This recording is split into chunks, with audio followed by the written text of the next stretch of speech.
एक दिन डॉक्टर बाबा साहब भीमराव अम्बेडकर अपने निजी सचिव नानक चंद रत्तू को कहा, तुम हमारे लोगों को बताना कि मैंने जो कुछ किया है वह असहनीय शारीरिक कष्ट सहकर और जिंदगी भर कठिनाइयों, बाधाओं व विपत्तियों को सहन करते हुए तथा अपने विरोधियों के खिलाफ संघर्ष करते हुए प्राप्त किया है। बहुत मुश्किलों का सामना करते हुए यह काफिला आज जहाँ दिखाई देता है यहाँ तक ला सका हूँ। चाहे रास्ते में कितनी ही कठिनाइयाँ आए तो भी यह काफिला अब पीछे नहीं हटना चाहिए, आगे ही बढ़ते रहना चाहिए। यदि मेरे अनुयायी इस काफिले को आगे नहीं ले जा सके तो वे इसे वहीं पर रखें, लेकिन किसी भी हालत में उसे पीछे न ले जाएं। मेरा अपने लोगों को यही संदेश है। इतना कहते ही उनकी आंखें फिर से नम हो गई और बिस्तर पर चुपचाप लेटे हुए सोचते रहे। नानक चंद रत्तू ने अपने स्मरणों की किताब में इस मार्मिक घटना का इस प्रकार वर्णन किया है। यही वह प्रश्न था जो मुझे एक लंबे समय से आंदोलित करता आ रहा था। साहिब, आजकल आप इतने उदास और चिंताग्रस्त रहते हैं और कभी कभी तो रो भी पड़ते हैं, ऐसा क्यों? मुझे यह पूछने के लिए क्षमा करें, लेकिन कृपा करके मुझे बताएं जरूर। मैंने पूछा। उन्होंने मेरी निश्चलता भांप ली होगी, तभी तो कुछ देर तक बिल्कुल शांति छाई रही और उन्होंने उत्तर में कुछ भी नहीं कहा। थोड़ी देर बाद उनका गला रुंध रहा था। अपने हाथ को अपने माथे से थोड़ा ऊपर उठाते हुए उन्होंने अपना लंबा मौन तोड़ा और कहा, तुम लोगों को पता नहीं कि मुझे कौन सी बात उदास और चिंतित कर रही है। मेरी पहली चिंता तो यही है कि मैं अपने जीवन का लक्ष्य पूरा नहीं कर पाया।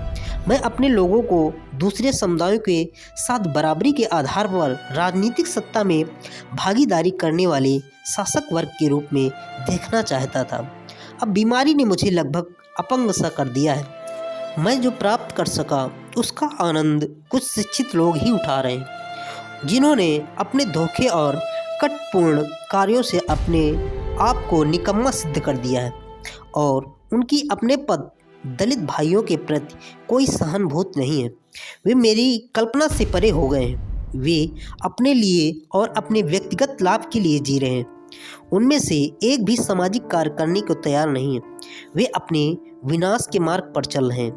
अब मैं अपना ध्यान गांव की उस विशाल निरक्षर जनसंख्या की ओर लगाना चाहता हूं, जो अभी भी तकलीफें उठा रही और जिनकी आर्थिक स्थिति आज भी लगभग वैसी की वैसी है, किंतु जीवन छोटा दिखाई दे रहा है। मैं यह भी चाहता था कि मेरी सारी पुस्तकें मेरे जीते जी छप जाएं।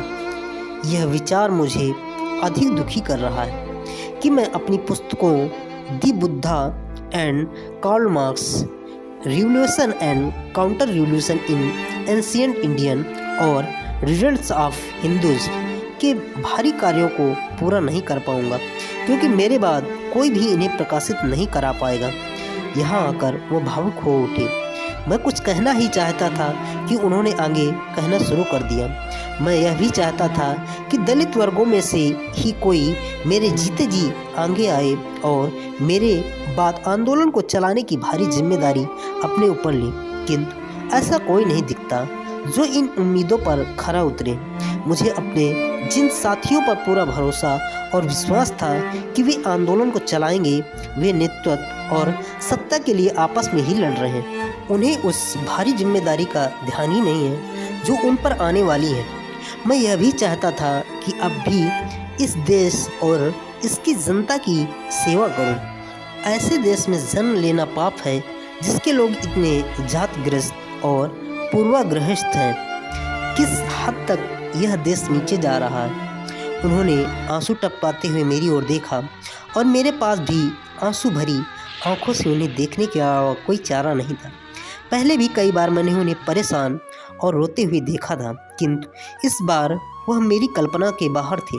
और जब मैंने उठकर उनके आदर में सिर झुकाते हुए हाथ जोड़े और उनके पाँव छुए तो उन्होंने दाएं बाएं ऊपर नीचे देखा और पीड़ा का भाव लिए हुए बहुत धीमे सुर में कहा, हिम्मत से काम लो, परेशान मत हो।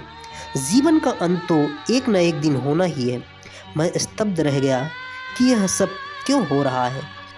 मैं भाव शून्य सा होकर उन्हें ताकता ही रह गया। थोड़ा ठहर कर उन्होंने अपने आंसू पोंछे और अपनी चमकती आंखों से थोड़ा ऊपर अपना हाथ उठाते हुए कहा, मेरे लोगों से कह देना नानक चंद, मैं उनके लिए जो कुछ भी हासिल कर पाया हूँ वह मैंने अकेले ही किया है और यह मैंने विध्वंसक दुखों व अंतहीन परेशानियों से गुजरते हुए चारों ओर, विशेषकर हिंदू अखबारों की ओर से मुझ पर की गई गालियों की बौछारों के बीच किया है।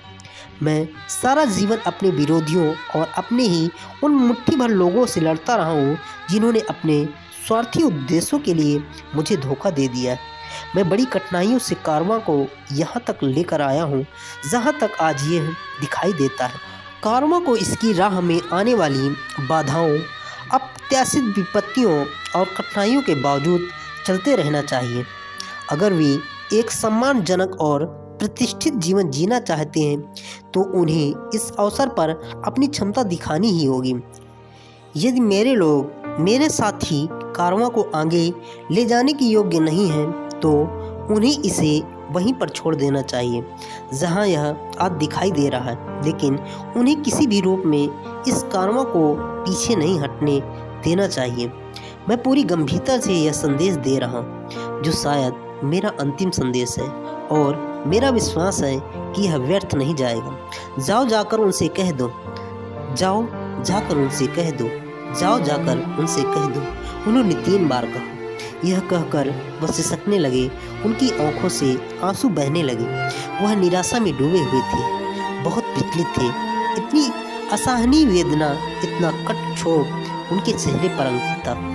उन्हीं दिनों बाबा साहब ने भारतीय बौद्ध जन समिति नाम की संस्था बनाई थी। संस्था के नागपुर शाखा के सचिव वामन राव गोडबोले ने धर्म प्रचार का काम शुरू कर दिया था।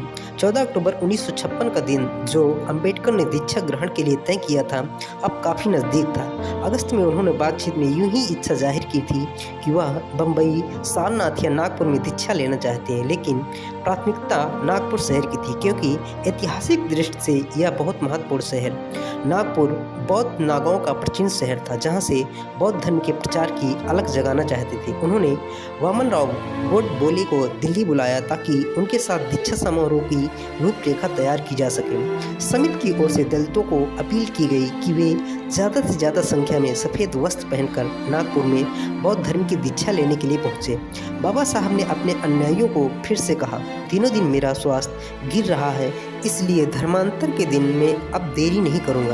जिन्हें मेरे साथ दीक्षा लेनी है उनका स्वागत है और जिन्हें मेरे साथ नहीं आना वे कहीं भी जाने के लिए स्वतंत्र हैं। दोस्तों, ये था बाबा साहब के जीवन का सबसे असहनीय दर्द और बाबा साहब का अंतिम संदेश। जय भीम, नमो बुद्धाय। साथ